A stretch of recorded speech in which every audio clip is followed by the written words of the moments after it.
All right, well, welcome, guys. We are very glad to have your company here. Appreciate it. Hopefully, we'll make it worth your while to spend a few minutes with us today.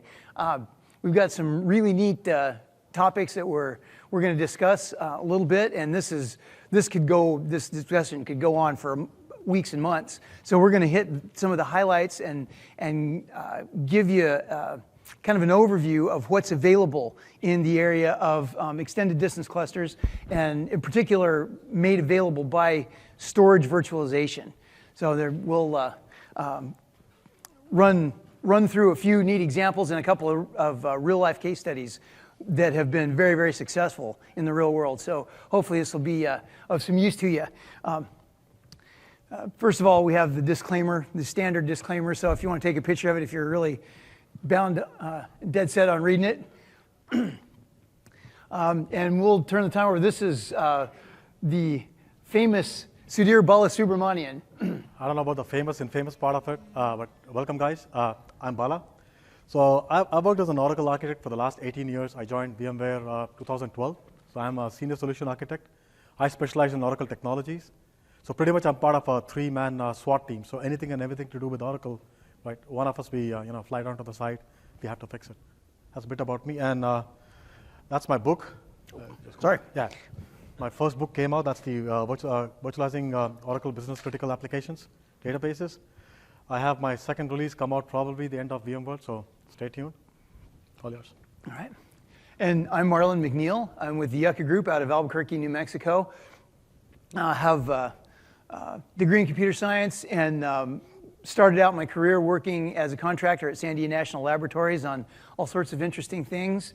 And then went to work as a technical services director at a software developer, which is where I got my first exposure to Oracle 18 plus years ago.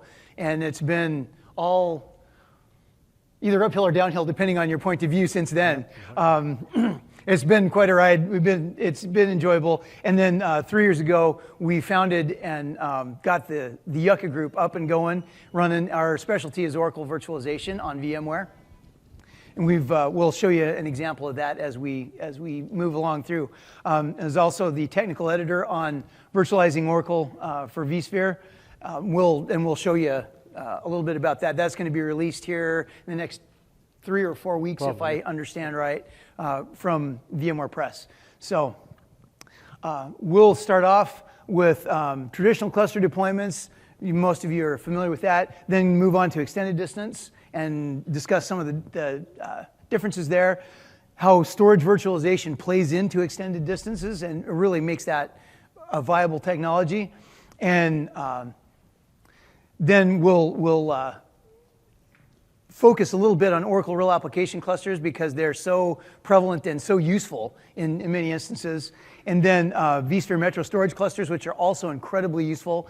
And then we're going to marry the two and talk about extended distance Oracle Real Application Clusters on a vSphere Metro Storage Cluster and run through some examples of the technologies today that currently support that configuration. And we'll do a case study of the 17th Judicial Circuit Court in Winnebago County, Illinois. The second one we'll do is Telkom Indonesia, large telecom provider on the Pacific Rim. And then we'll discuss how those guys set up their implementations, and we'll go from there. So starting off, traditional cluster deployments. This is where you have a whole bunch of computers that are connected together that kind of function as a single unit. The first one of those I ever did was a VAX cluster at Sandia National Laboratories about 22 years ago. 21 years ago, 22 years ago, a long time ago. And I was thrilled and titillated by the whole idea of a cluster that could run across underneath the parking lot and up in another building. I thought that was the coolest thing ever. And that one, believe it or not, ran on a 10 megabit Ethernet network too, which I thought was even cooler. Now that I understand the deal, it's amazing that it worked on that little bandwidth. Of course, they give you high availability. That's the great part about them. They also allow you to scale your workload. So you can scale horizontally, just add more nodes, or you can scale vertically. So if you need to kind of rip and replace, you can pull a node out, replace it with something much bigger, and you don't have any downtime, and just do that through your whole, so you can scale horizontally and vertically.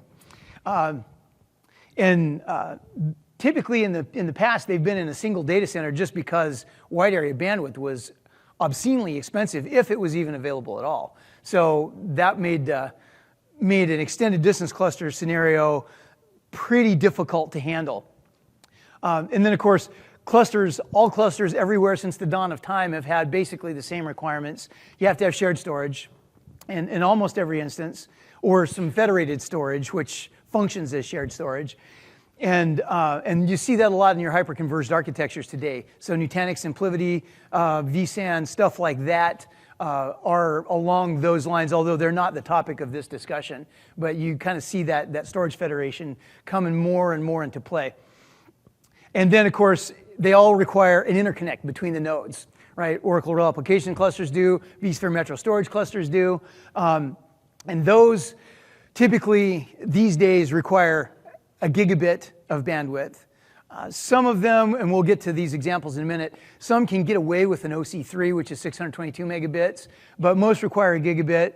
And if you're lucky and you've got, a distance short enough, you can run either 10 gigabits per second or trunk 10 gigabits, in which case you can do all sorts of neat things like vMotion multiple rack nodes at the same time, things of that nature. So, and those are common to every cluster known to man, as far as I'm aware. Okay, and the good old days. Fortunately, my VAX cluster looked a little better than that, but I have been guilty of building clusters that looked very, very much like that. And so a big shout out to PC Magic and Ace Hardware. They really liked those a lot because we spent a bunch of bucks there. And I'm sure that none of you guys have ever stooped to building a cluster that looked like that. Didn't think so. All right. So now, what we've got these days is the capacity to expand on the cluster concept and move it into an extended distance cluster, which is a really useful thing, particularly in today's 900-mile-an-hour business environment. Of course, they do the same thing. They provide high availability of your services. They scale horizontally and vertically, just like a regular traditional cluster does. And the thing that begins to differentiate them is that they're stretched across multiple data centers. So what you have is you have the shared storage and the interconnect are both also necessarily stretched across the various data centers that your cluster has nodes in. And of course, they're universally accessible from all sites, so that makes your high availability go way up. That enhanced your high availability a lot, which is very, very useful these days and in demand from particularly in things like the financial sector and things like that, where downtime costs hundreds of thousands, if not millions of dollars an hour. And so the cluster requirements, nothing really changed there. You still have to have an interconnect, and you still have to have enough bandwidth to make the interconnect work so that you don't get node evictions and server fencing and split brains and things like that, right? And you also have to replicate your storage across that wide area network too. So that produces some interestingness that we'll get into here in just a second. So an example of that interconnect that you'll see in practice today is Oracle RAC interconnect between nodes that coordinates your cache fusion and your vSphere vMotion VLAN, a LAN, and probably in this instance it will be in a VLAN or with Cisco OTV or something like that. It's overlay transport virtualization, which basically produces layer 2 transparency across between two remote sites, which is kind of a slick deal. And it's been used to great effect in places like GE Lighting and Appliance and a couple of places like that.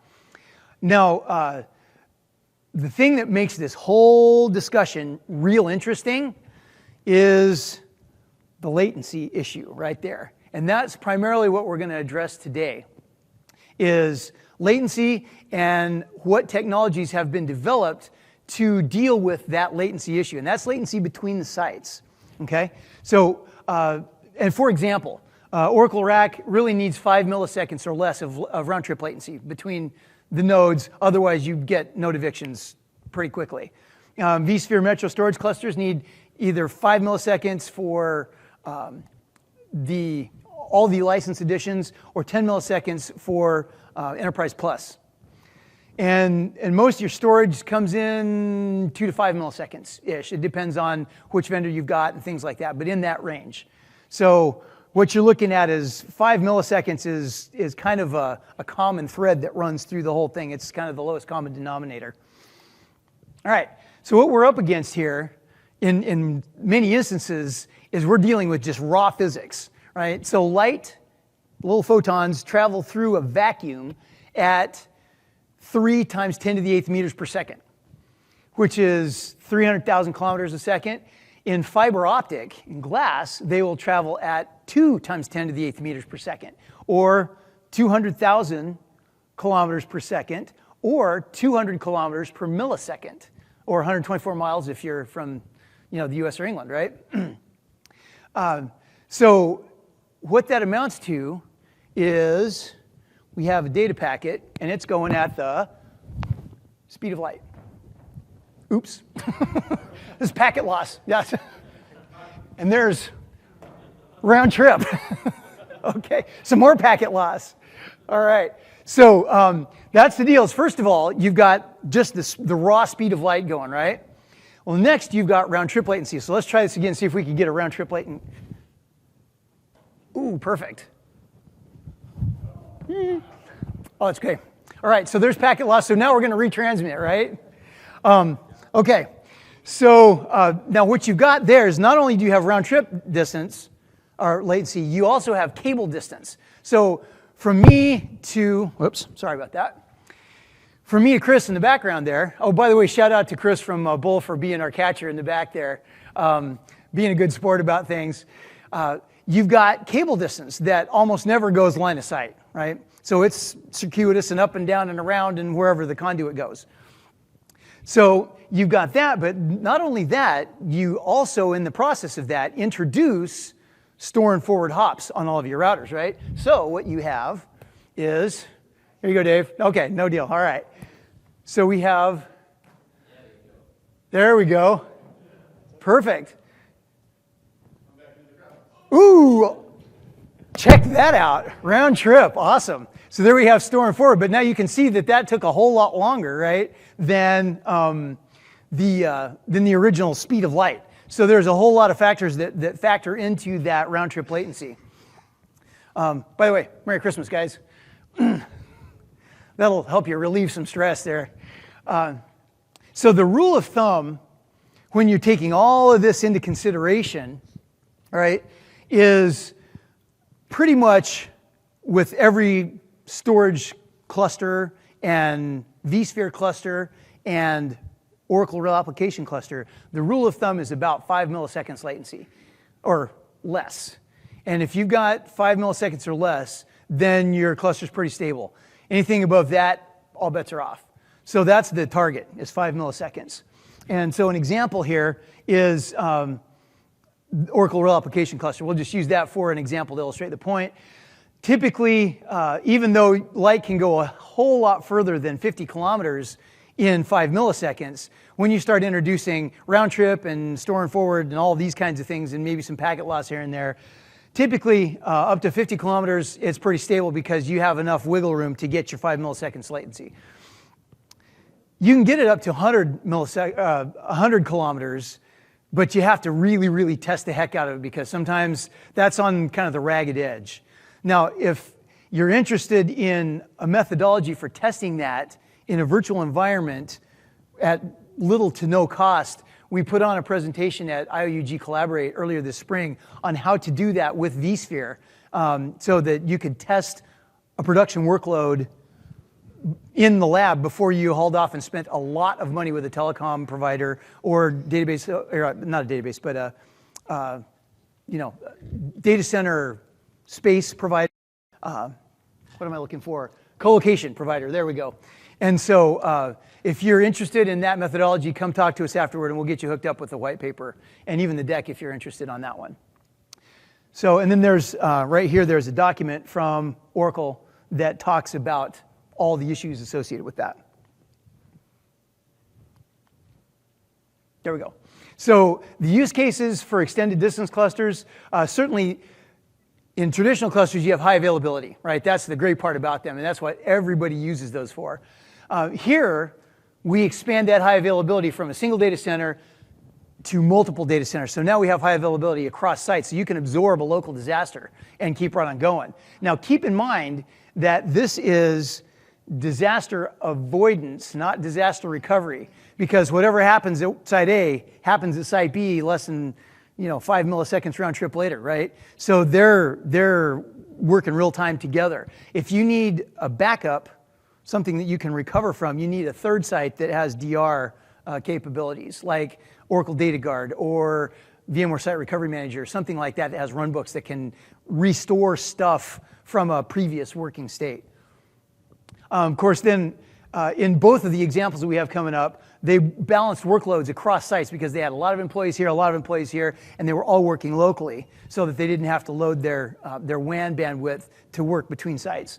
And then, of course, you can do site maintenance without service disruption, which means if you see the hurricane coming, you've got time to vMotion everything over to your other data center and do all those kinds of things. Or if you need to just do hardware maintenance or fix the generator or whatever, you can vMotion everything to your alternate production facility and keep right on going, and your end users never know the difference. Okay, now some misconceptions, what extended distance clusters are and what they're not. Again, this is not disaster recovery, it's disaster avoidance. And of course, disaster avoidance is the best thing, right? Your CEO and your CXO will love you for disaster avoidance. If things never go down, you never have disruption in revenue, you're good. And this is clustering across sites and not components. And so we'll talk about this. This is the introduction of a concept where once you start to do extended distance clusters, then you need a third site to maintain quorum. So if you lose a whole site, then the other site knows that he's the only site left and can keep going and can do node evictions and server fencing and those kinds of things to make sure that you don't have a split brain where this thinks that he's the only one and this thinks that he's the only one, and pretty quick everything is completely out of sync and a gigantic mess, right? And this is not necessarily inexpensive, by the way. Bandwidth, WAN bandwidth is always expensive. So you're looking at Metro Ethernet, OC3s, MPLS, those kinds of things. And then you've got storage complexity in there as well. And there is a degree of additional storage complexity to make this all happen. All right. So with that, we will turn it over to the capable hands of Sudhir, who will talk all about all that storage complexity. Thank you. So, the concept of storage virtualization, basically you're abstracting the storage from the hardware, right? So that gives you the flexibility of locating your storage. So it doesn't have to be, you're able to move it across locations, right? Simply because of the fact that you have abstracted storage from your hardware. It also facilitates storage replication. So, both local and remote. See, some of the technologies that we'll talk about, some of the storage virtualization technologies that we'll talk about are storage agnostic. An example would be EMC vPlex or IBM SVC. What I mean by saying storage agnostic is you can use heterogeneous storage to create distributed virtual volumes if you have to sync up between your primary and your secondary site. Right? So two examples of architecture of storage virtualization. One would be the Oracle Automatic Storage Management. So basically ASM, think of ASM as an LVM. It's a logical volume manager, right? It just takes a bunch of disk. It provides storage to the Oracle instance, and the Oracle instance writes to the database, right? The other architecture is the appliance-based storage virtualization. Examples would be EMC vPlex, the NetApp Metro Cluster, the HP Pure Persistence, and IBM SVC. And by the way, vSAN is completely different. So vSAN has got nothing, it's completely different from storage virtualization. So just in case, you guys don't get confused. Hey, Sudhir, I wanted to make a shout out here too to Hitachi. I noticed there's a guy in the audience, or someone here in the audience from Hitachi Data Systems. They also have a product that will do the same thing. Back in the back. All right.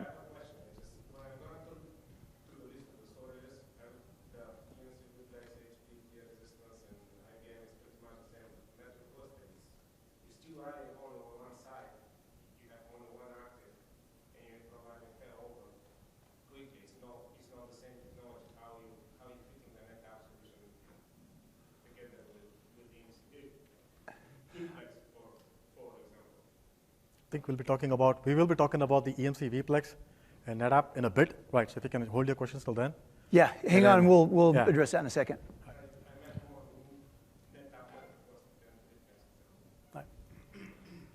Right, moving on. So, we spoke about two architectures, right? The host-based or the appliance-based. So basically, with the host-based, an example that we take here is the ASM. It's storage agnostic. It does not make a difference what kind of storage you use because it's host managed. It's managed by Oracle. It's bundled with Oracle, and one key thing to keep in mind here is there is a little CPU performance hit. The reason being the mirroring of the storage is handled by Oracle. So Oracle has to read the extents, right, the data, and mirror it across. So the requirement is the disk group, the Oracle disk group, which is basically a bunch of disks, needs to have normal redundancy, which means a primary and a mirror. So Oracle has to do the thinking, right? There are CPU cycles taken from the server to actually mirror the extents across the primary and the mirror. And these are some of these Oracle special parameters or configuration that you have to set up. What this basically says is you're setting up your preferred read. So let's say you have two sites, right? You have your primary site, and then you have the secondary site up here. You're saying any of my reads on this site, I like to service from this storage. Any reads come in on this side, I would like to service it from this storage. And anyways, those are in sync with each other. Writes are being replicated across. This is another key requirement. So think of this as a witness. So what you have at the storage virtualization world, that you need a witness to prevent your, let's say, node fencing, right? Your cluster split brain is what this provides. So basically, you have voting disk, right, for any cluster. So typically, you would have, let's say, for this cluster, let's say, you would have 5 voting disks, right? You probably would have 2 up on this side, 2 up on this side, and 1 up on the third side in case you have a split brain, right? The first guy who wins races, gets that voting disk. He has 3. This guy has 2. So he needs to, he needs to shut down. So that request is serviced from this side. Appliance-based, they are relatively expensive. Typically, they are vendor-specific, right?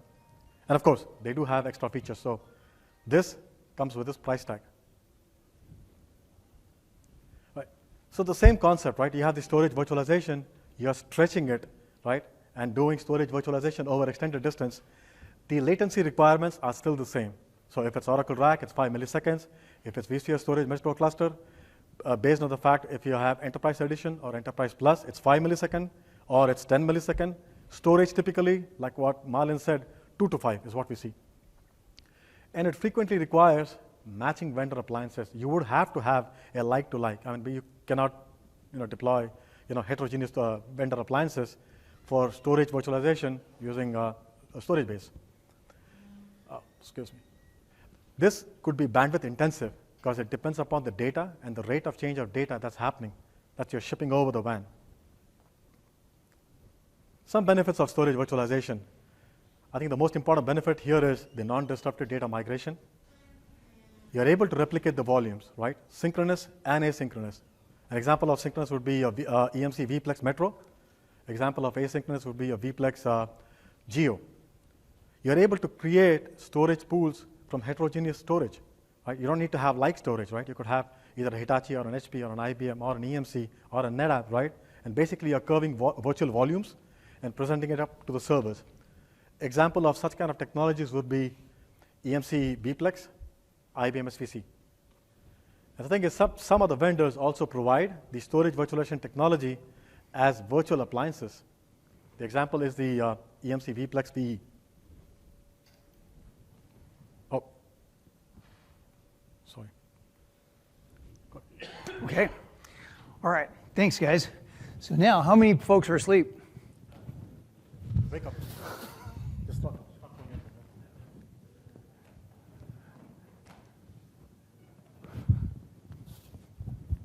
There you go. Well, fewer of you are asleep now. And since you guys were brave enough to be on the front row, all right, appreciate it. So what we're going to talk about now is real application clusters. So this is probably one of the first real widespread, widely available clusters that really hit the ground running and got traction. I think more than probably anything else that I'm aware of. at this point. And so Oracle Real Application Clusters basically is where you have database nodes that are database instances in memory, the memory structures for your database instance that are distributed across physical nodes, although they share the same database, the same files and storage on the back end, right? So what we've got here, as you can see, we have a node there that has Oracle Clusterware and then the operating system underneath the Clusterware. So the Clusterware coordinates the operation of all the nodes, and then each of your nodes provides services that your clients can access. So you can do a DSS workload on one, you can do an OLTP workload on the other one, or you can put OLTP workloads on both sides, depending on what your needs are. So this gives you lots and lots of flexibility, really great high availability, things of that nature. So the Oracle Clusterware will certainly work. There are other vendors who have Clusterware that also work with Oracle Real Application Cluster, but those coordinate all this activity on the interconnect that we're talking about, and in many instances, they help with the connectivity of the storage underneath to keep that all coordinated. And sometimes you have Clusterware for your storage, and then additional Clusterware on top of that to coordinate your RAC cluster or your VMSC. So we've got, again, you have service failover between nodes. So if you have a service running on one node that's your OLTP application, you can set that to fail over to another node, and all your clients automatically redirect and keep right on going. There are several Oracle tools and I'm sorry? Yeah, in the default configuration they do. If you do pre-connect, you can have it connect to one service on one side and have basically a connection set up to a service on the other side, so that if the first one fails, the other one will take it right over and keep right on going. And then you only lose the transaction that was on the fly, basically, right? So yeah, there are a couple of different ways that can happen, but good question. Paul, for that observation there, appreciate it. Okay, so we have service failover between nodes. You can distribute loads across the nodes, and here again we are back to the same cluster requirements all over again, right? It's what Yogi Berra say, deja vu all over again. That's kind of where we're at here. So we have shared storage requirement, and we have the interconnect requirement between the two nodes. And again, we're at a gigabit works. A gigabit works fine. 10 gigabits works 10 times better. And if you can trunk those 10 gigabit networks, you can do amazing things. And that's for, the RAC interconnect and your shared storage access. And would highly recommend using jumbo frames per Dave Welch right here. Using jumbo frames on 10 gigabit Ethernet increases your throughput 83%. Yeah, that's what I thought. Okay, good enough. We're in the neighborhood. And I give you a ball, but I think it would be deflected by the pad there, so. All right. And then again, here we go from the single site cluster out to distributed cluster. And distributed RAC clusters are a thing of beauty, as if the single site RAC clusters weren't. So this, again, we're back to the same theme of having a third site, which is right there, that has a voting disk in it. And we're basically back to the same requirements. You have 5 milliseconds latency between the sites for your storage and your RAC node interconnects. And you have to have that third site voting disk, which maintains quorum if you lose a site. So that way, one way or the other, one site will know that he's the remaining site and will continue on, and the other node will be the other site. Nodes at the other site will be evicted, and then they'll reboot, rejoin the cluster. All right, so, and that can be done with NFS. It's a good idea to put it on a dedicated server, and that way it doesn't interfere with anything else. Nothing else interferes with it, and you're good to go. All right, with that, we will turn the time to Sudhir for vSphere Metro Storage Clusters. Thanks, Mala. So vSphere Metro Storage Cluster, right? It basically combines synchronous replication with array-based clustering. It's typically deployed in environments, right, where they require disaster avoidance. So mark my words, it's disaster avoidance or downtime avoidance. It's not a disaster recovery solution. You still need to have a disaster recovery solution, Oracle Data Guard or SRM. It's typically deployed in metro, campus, data center environments, and it does have the capability to migrate the virtual machines using vMotion or storage vMotion. So pretty much, you have your storage, metro storage cluster up here. You have the capability to move your virtual machines from site A to site B, right? If you have to do any kind of downtime or any kind of patching up here, and move it back. So vSphere metro storage cluster, these are the latency requirements. So typically for storage and for network. For storage connectivity, it's fiber channel, FCOE, iSCSI, SVD. There are certain stringent requirements for vMotion network. So if you have an enterprise license, you're kind of restricted to 5 millisecond round trip time. If you have enterprise plus edition, you can go up to 10 millisecond. You need to have a minimum of 622 megabits per second. That's the network bandwidth. And by the way, you need to have redundant links. Layer 2 equivalence, you need to have the layer 2 transparency for VM kernel and also for the VM network traffic. This is the maximum supported network latency. So for ESXi management network, it's 10 millisecond. Synchronous storage is still restricted to 5. But keep in mind, right, like what Marlon said before, you have to take the min of this equation, right? And that's the Oracle RAC. So Oracle RAC is restricted to 5 millisecond round trip time. So even if you have Metro vMotion, even if you have an Enterprise Plus edition, you're still restricted to 5 millisecond round trip time because of the application needs. Up to 50 kilometers, it's stable, right? Beyond 50 kilometers, yes, you can do it, but then again, you have to test it first. So that's the hardware compatibility list. So typically what happens is, when you start with the vSphere Metro Storage Cluster design, right, you want to make sure that each and every component is certified, is valid for that, along with a set of other components that would make up this architecture. And that's the site, so vmware.com, resources, compatibility. Basically, you plug in your SAN components, you plug in the server components and say, hey, are these certified? Are these compatible? And then accordingly, you remediate that. So one of the examples of extended Oracle RAC on VMSC is using EMC vPlex. So what happens is Oracle RAC, definitely from an application perspective, that would manage the cluster membership, right, making sure that the nodes are alive, using the Oracle RAC interconnect. You have distributed virtual volumes, right? So you have distributed virtual volumes that are synchronously replicated across the vPlex interconnect. And then you have the quorum or the vPlex witness that you need in case if you have, let's say, a local disaster, or if you have the other side going down, you have to determine from which side the storage will be served. So vPlex witness is a required component for Oracle Extended RAC. It's a similar concept when you use the NetApp Metro cluster. Then again, Oracle RAC manages the cluster membership, right? The node eviction, so on and so forth, the split brain, the cluster brain over interconnect. The distributed virtual volume, and again, is synchronously replicated over the Metro cluster interconnect, the NetApp Metro cluster interconnect.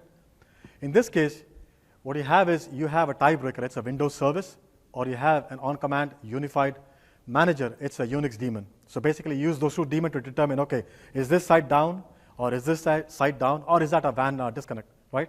And which site wins? If you're deploying synchronous mirror replication, you need to have less than 3 millisecond latency. That's the requirement. So over to you, Marlon. All right. Thank you. Okay, thank you, Sudhir. Broadcast storm.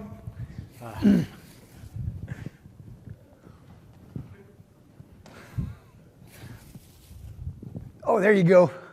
All right. Ooh, I'm getting better.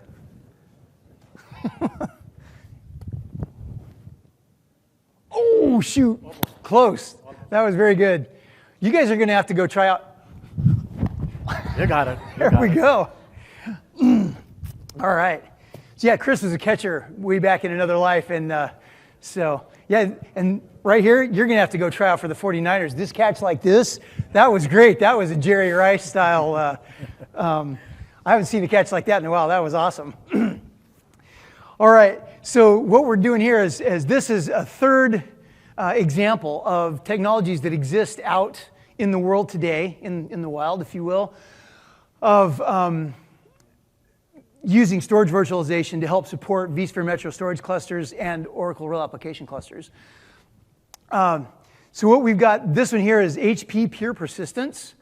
And HP also makes another product called, it's left-hand multi-site that does the same basic thing. I think they wound up with both of those because they acquired those storage vendors. What we've got here is the same basic deal. RAC manages its nodes per RAC clusterware, or per Oracle clusterware.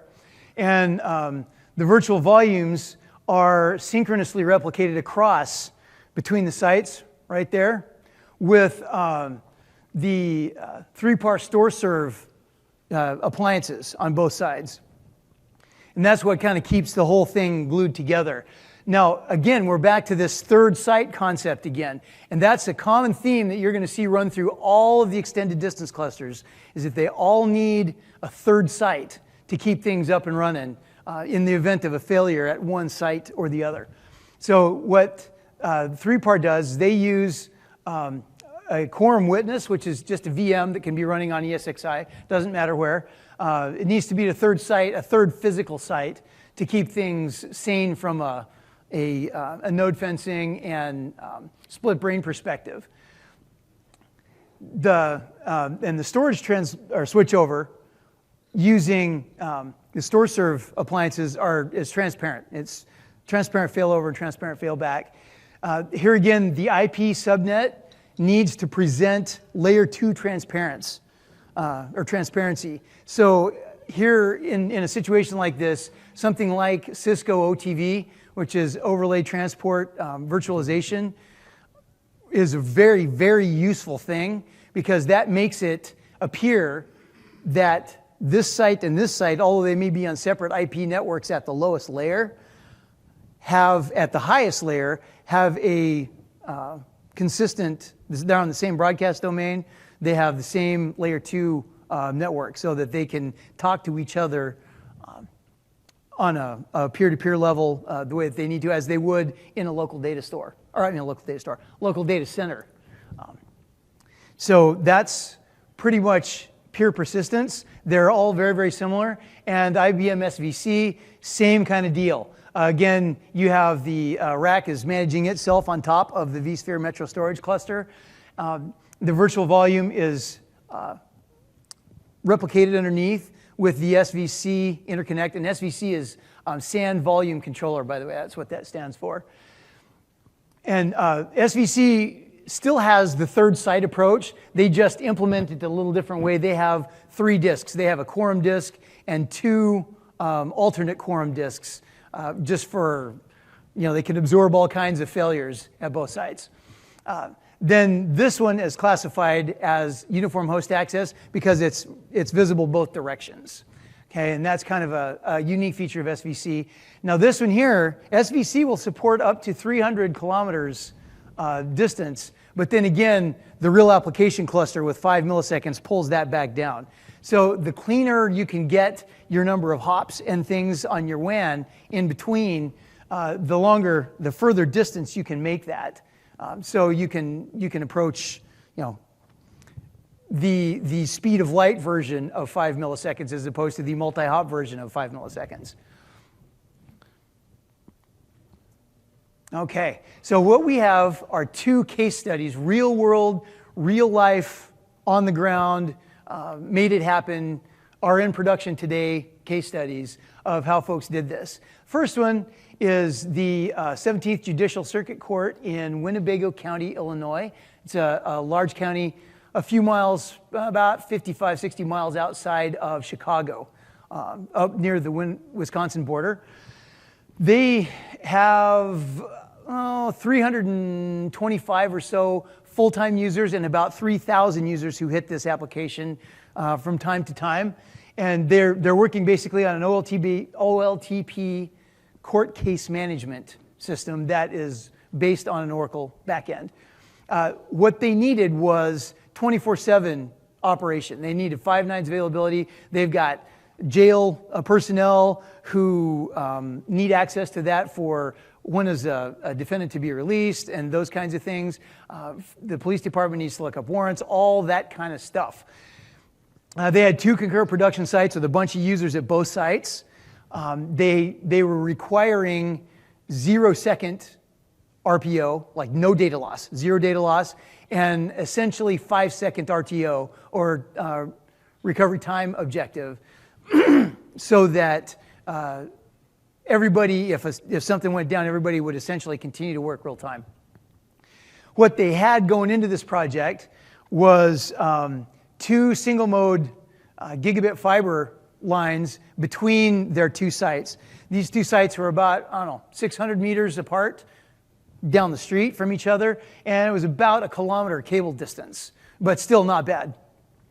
They had a truckload of all different kinds of iSCSI based storage, primarily EqualLogic, and they had one little open filer SAN in there, which actually did a really great job, by the way, for what it's worth. And they have basically 3 data centers. They had 2 data centers and then a storage room up on the 4th floor across the street from both of the other buildings. So what we wound up with, even though this site wound up going, the rack wound up going on physical hardware, the proof of concept of this site was all done on VMware. Lock, stock, and barrel, start to finish. The storage and everything was all virtualized in VMware, and that's how we nailed this down and demonstrated to the client that this was a workable scenario. In fact, and it helped us troubleshoot some faulty HBAs as well that we would have, I don't know how we would have found otherwise. So they wound up with 2 production sites, both sites using the application reading from the local disk groups. And so the only traffic that was going back and forth was about 4 to 10% of all the traffic was write traffic. And so that was all that was going back and forth over the interconnect between the 2 data centers. Of course, we had to set up the ASM preferred read failure group at both sites so that the rack nodes at site A would read from those disks, the rack node at site B would read from those disks, and the ASM disk group basically was set up so that there was one disk group or one disk at each site that were mirroring each other. So we had a disk group for flash recovery that had a disk and a disk that were mirrored, a disk group for data that had a disk and a disk, or 2 disks and 2 disks. And we had an ASM disk group for backup, and there were disks and disks, and they were all mirrored across. Now, here's the interesting part of this one. The rack interconnect had to run across the same fiber that everything else in the entire Winnebago County operation was running across. And what we did to solve that was we improved the quality of service on the VLAN that was carrying the internet connect traffic to the same level as voice over IP. And once we did that, no more node evictions. That solved that problem, just like that. And it's worked. It's been rock solid for about 5 years now.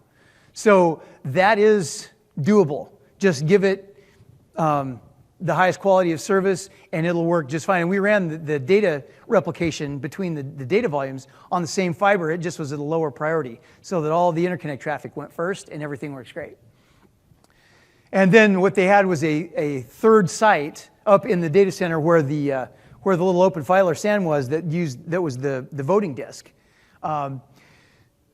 They have another database server up there that streams-based replication is replicating their whole database to for public access, so that the public, even if they hack it, doesn't have access to the crown jewels, the real database. And also that serves as disaster recovery site to a degree, in addition to their backup that's at a 4th site down the river and across the road and through the woods and to grandmother's house, basically. So that is the 17th Judicial Circuit Court. And these guys have been real happy with this extended distance cluster. They've been able to improve their performance quite a bit because everybody now can hit stuff locally as opposed to fighting traffic going across the interconnect. The second case study we have is Telkom Indonesia. We worked this project last fall. It was a very interesting deal because when we were brought in, they were in the throes of trying to figure out what they were going to do. So they're basically a Global 1000 telecommunications company. In 2013, they were Global 670 something, 73 or 78 or something. And they have an Oracle-based OLTP application, which is SAP, and they were trying to decide between whether they were going to use IBM SVC or EMC vPlex or Oracle Real Application Cluster ASM disk groups. And so there was a big conversation about that for, I don't know, 5-6 weeks about how that was going to go. They have the same exact needs as Winnebago County. They needed 5 nines. They had 2 concurrent production sites. They required 0-second RPO, no data loss, 5-second RTO, essentially real-time recovery. Same exact scenario. They had about 10 or 20 times as many users, but same exact requirements outside of that. Now, what they did have going in was they're a telco, so bandwidth wasn't a barrier. They could generate as much as they wanted, essentially, right? They did, the issue here was that they were about 70 kilometers apart.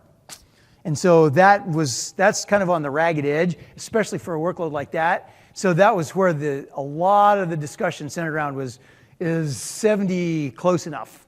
Is the latency back and forth between those 2 sites at 70 kilometers, is that going to work? And then they owned a boatload of EMC storage, which you will see in just a second. And those were basically in 2 data centers, and they were working a 3rd data center where their disaster recovery site was going to go. We'll also see that in just a second.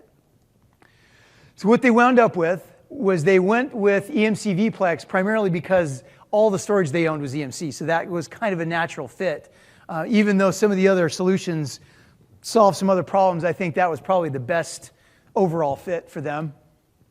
And they're using vPlex Metro, which is the synchronous solution, the synchronous replication solution between sites. They're using Cisco OTV, the overlay transport virtualization, to generate layer 2 transparency between the 2 sites. So that way they have 2 a production facility and an alternate production facility, and they essentially all the rack nodes can see each other on a broadcast basis, on layer 2 basis. And of course, they've got synchronous replication going with the vPlex, and they put extended distance Oracle Real Application clusters on top of their vSphere Metro storage cluster. So this is the marriage of everything, the marriage of storage clustering. On top of that is vSphere Metro storage clusters, and on top of that is Oracle Real Application clusters. And that's what we tried to demonstrate in those 4 examples of the 4 different technologies, is that you can marry all of those technologies all the way up the stack with a number of different technologies. So there's a lot of options for everybody out there who's got existing storage. They wound up with 2 production sites. They had vSphere Metro storage clusters across sites. So the rack nodes are protected by VMware HA clusters at both sites and across the sites. So they have very, very high availability. If a service fails over here at site A, the whole place goes down, that service fails over, and everybody keeps running, albeit maybe a little bit more slowly, but they're still running off the rack node on the other site. Then they virtualized all their SAP applications as well. And right now, they're running 5 rack nodes at each site. Right now, they're projected by the end of the year to have 12 rack nodes per site, running a whole bunch more stuff. So here's kind of the architecture.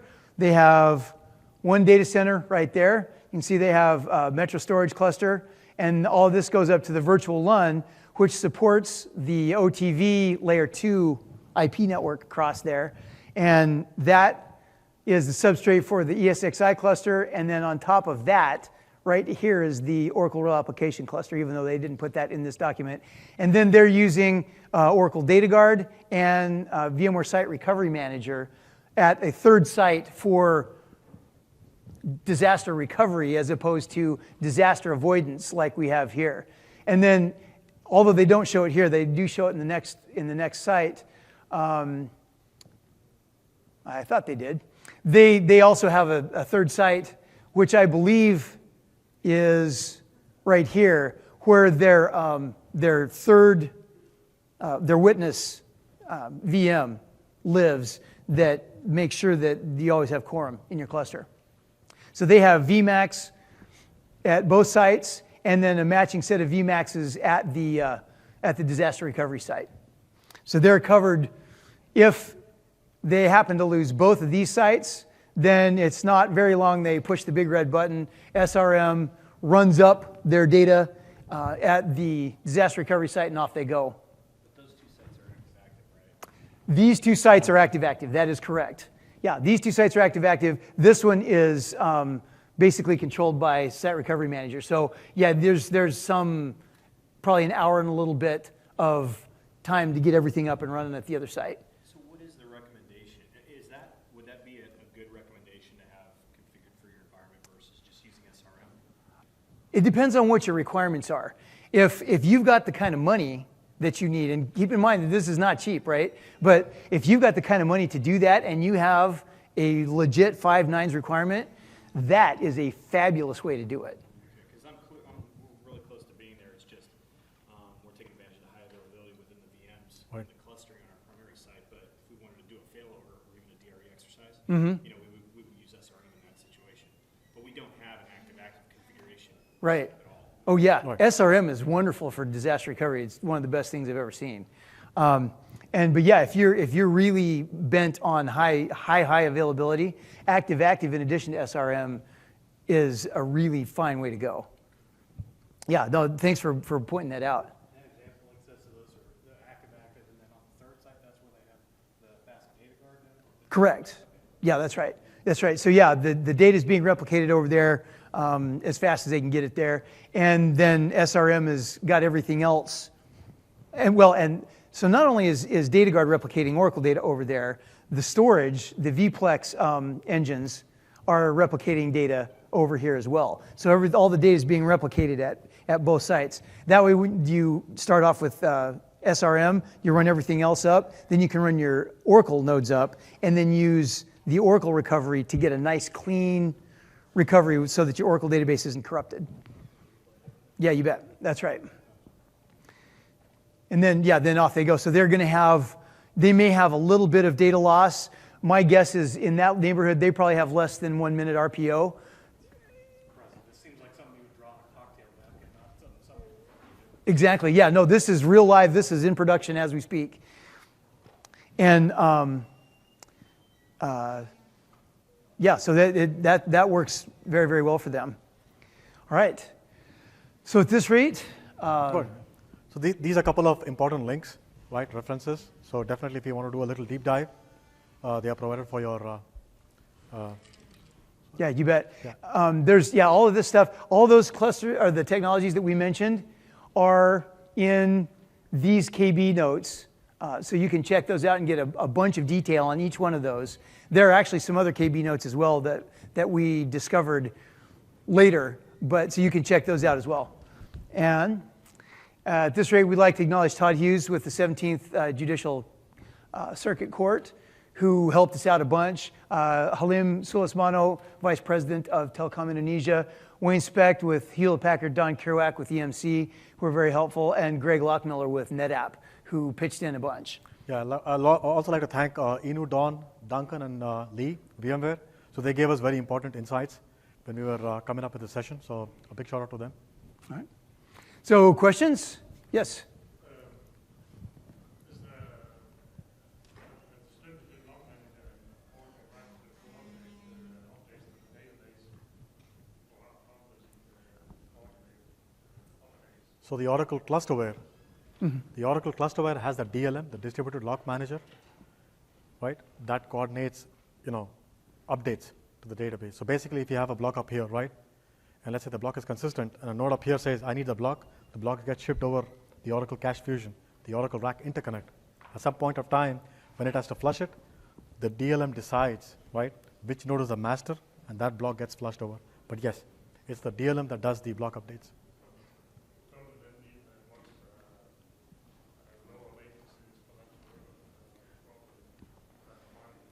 That's where you're into 5 milliseconds. Yep. That's the deal. Is 5 milliseconds is the upper bound on that. So it needs to be 5 milliseconds or less for the distributed log manager to work right. Otherwise, you have issues where you'll start to get node evictions because the distributed log manager is managing those blocks distributed that are mastered in the cache of all the different rack nodes, and it starts to lose its mind. So it will just evict a node rather than keep trying. Yes. Have you guys done any testing with that beta version of vSphere? Oracle-based VMs running Oracle databases, trying to move from one site to another, or try to replicate that or duplicate that? Not yet. That test architecture that we were talking about earlier, that's what's happening as soon as we get home. Yeah, that's going to get run up in the lab, and we'll test the heck out of that and see what we get. But yeah, that's one of the things that as soon as we get a second of bandwidth, we're going to do. Yeah, very, very interesting. Yes, sir. Do you have a real world implementations with NetApp? Do you know of any? Oh yeah, I mean, there are customers. See, I mean, what we did here was we just came up with examples, right? So we said there's an EMC way of doing it. NetApp has this architecture, right? You have IBM as an architecture. You have, HP as an architecture. But definitely there are customers who are implementing Oracle Extended RAC, right, on NetApp Metro Storage clusters. Because we have all the component information here. We have extended Cisco Right. we have NetApp Metro Cluster. We have 4 connections between the 2 sides and Sure. 10 big connections to the third side. Sure. We're fitting all the requirements. I'm just wondering if you get the implementation with NetApp. So what I can do is if you can meet me after the presentation, right, I can definitely find that information. I will get that to you. Right. Questions? We've got so much faster storage with SSDs, memory, disk, all that sort of stuff. And so we're accelerating our databases, and we've now got a new performance level inside our databases. But we go back to this, and suddenly we're back to 5 millisecond transactions. Right. Do you see any sort of case for some kind of middle ground, something between rack and clusters, so that your local site still gets the advantage? Because if you've got all this hugely fast storage, if you're waiting for the cluster all the time, you've got transaction queues. You're back to that 5 millisecond where you've got to half a millisecond. No, that's a really interesting question you ask. I've actually been talking to a lot of the flash storage vendors about what their plans are for addressing that kind of issue, and a lot of them have been going, hand wave. Yeah, we're going to have something next month. Yeah, that's it. And so I haven't heard anything definitive from there. But one thing I can tell you is that if you're doing an ASM disk group and you've got your local read set up, and you've got flash on both sides, your local reads are going to come back like that. So you still get the advantage on the read, it's only the write, and so overall you won't Right. still get a... That's right. Yeah, but if you're doing OLTP, your read is going to be blindingly fast. Your write will still be neck down to the interconnect, but at least you get the advantage of just amazingly fast read.